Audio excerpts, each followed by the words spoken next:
Portland Police recently launched the use of body cameras as part of a pilot program that's expected to expand in the near future.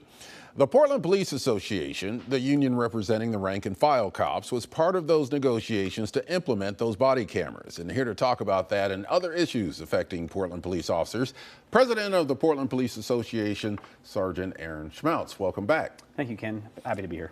Yeah, Portland was the last major city to implement body cameras. What took so long? There were a lot of kind of causal reasons throughout time. I mean, there were funding issues, there were political kind of disagreements about whether or not cameras were the solution that we thought they were.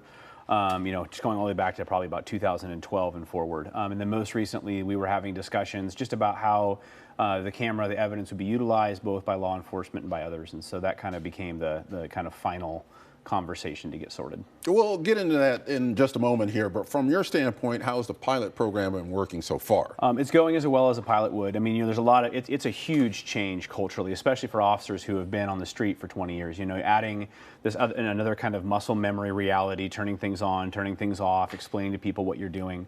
And I think for Portlanders too, I think in my experience, people always kind of thought we were recording everything, but we weren't. And so now just adding in that kind of, hey, you're being recorded, I think kind of just culturally changes those interactions a little bit. So I think there's some teething on kind of both sides. Under what circumstances will the cameras be turned on or turned off? Sure. So, I mean, generally speaking, if you're interacting with a police officer on a call, the camera will be on. If you're interacting with a police officer and just kind of having kind of a friendly conversation, we won't be recording that. What we're looking for is recording kind of police action, exercise of our authority. Other times where it might not be on, it's like a sensitive investigation, maybe a death notification, a sexual assault investigation, something where it's a much more private matter. There's state and kind of federal law around that, but also just from a kind of trauma-informed standpoint, we want to make sure that we're not putting people, in a situation where they don't feel comfortable talking to law enforcement about a sensitive matter. And then those are kind of the basic kind of four corners. Who gets access to the footage after it's recorded and when? Sure. So anything that we do, anything the police do is public record. And so just like a police report, you can request things through our records division.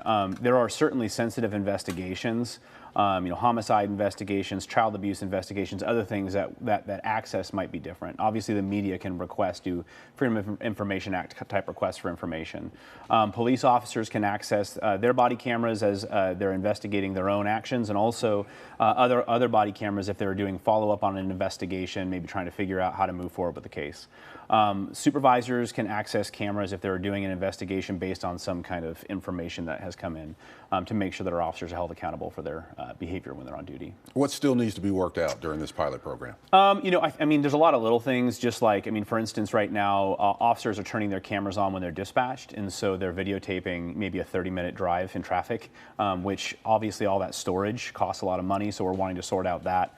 Making sure that officers have real-time access to the video, because we don't want to delay the ability for police officers to complete our investigations. Our detectives certainly, if you have 5 or 6 officers involved in some kind of critical incident, it can be just tens and tens and tens of hours and maybe hundreds of hours of tape you need to go through. So there's some learning curve issues that we got to sort out there, but other agencies have been able to work through this, so I think we'll be all right. Will officers have the opportunity to view the video before they issue their report? Yeah, so in all cases other than force, they will be able to utilize their camera just like any notes they take. In low-level force incidents, just kind of the most basic physical interactions that our officer has with people, they'll have access to that video, and that's commensurate with best practice in our country. It would take a long time to explain all the different kind of areas of force in Portland, but the category 2, which is, if you were to, for instance, use a taser on someone who's mentally ill, something like that. There's a couple others, dog bites, things like that. Our officers will give an on-scene statement to their sergeant, which will be recorded, and then they have access to that camera to go and do their report. The most critical cases, use of deadly force, things like that. There's a whole gamut of investigation, but officers will not review those videos until they've given a statement. Okay, let's switch gears here. The state is considering recriminalizing fentanyl possession. How does this affect officers on the street and the fentanyl crisis that we're seeing right now? I mean, fentanyl is a game changer as it relates to addiction because it is just so deadly. It's hard to state how deadly it is. It is in everything. We're finding it in all kinds of other narcotics, and it kills people. It kills kids. And so it's critical that we have the ability to navigate that reality. We need to have access to Narcan, access to people on the street to make sure that they are not dying before they get to treatment.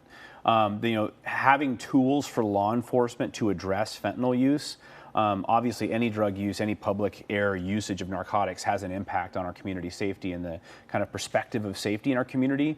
But officers having the ability, when they see someone using fentanyl, to go and interdict, to interact with that individual, to detain them and make sure that they're getting the care that they need is important. I've said it a million times, law enforcement will never be the panacea to solve the addiction issue.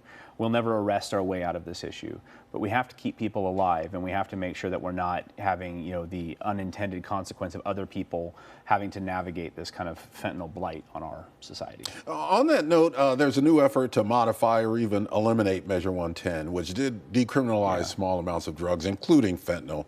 What impact has Measure 110 had on your officers? Well, the greatest problem with 110 is it was an idea that was then manifested without any preparation. And so overnight, we saw a complete culture change around addiction, and it increased the reality of drugs in our community. And officers had no tools to abate acute drug issues in our community. If you have someone who is high in the community, we don't have detox. We don't have the ability to stop and detain that person simply for being high. There are a lot of real public safety concerns that have come from this. The other challenge, again, is that addiction is truly a health issue. And so other than the outgrowth of criminal behavior as a result of it, our officers aren't well situated to address those issues. But we need partnership with other groups to ensure that our officers have the ability to take those touch points we have and make them meaningful.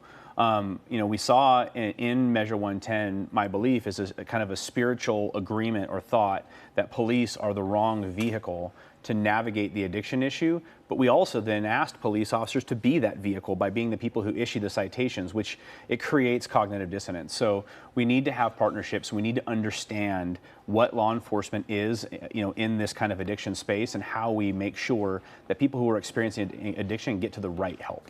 We got less than a minute here, but Mayor Wheeler recently requested that 100 state troopers be deployed in Portland to address street crime. Governor Kotek says she wouldn't rule that out.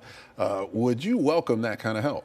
Two things at once. We recently had a review of kind of what happened in 2020, and the number one thing that came up was the loss of reciprocity agreements with other agencies. We need help from our partners. State troopers are the lifeblood of public safety in many small communities in our state.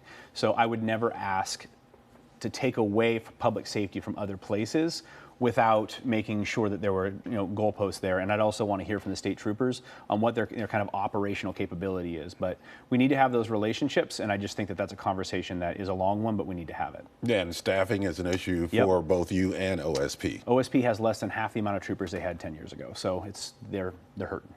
Sergeant Aaron Schmautz, welcome back to Eye on Northwest Politics. Thanks for having me again.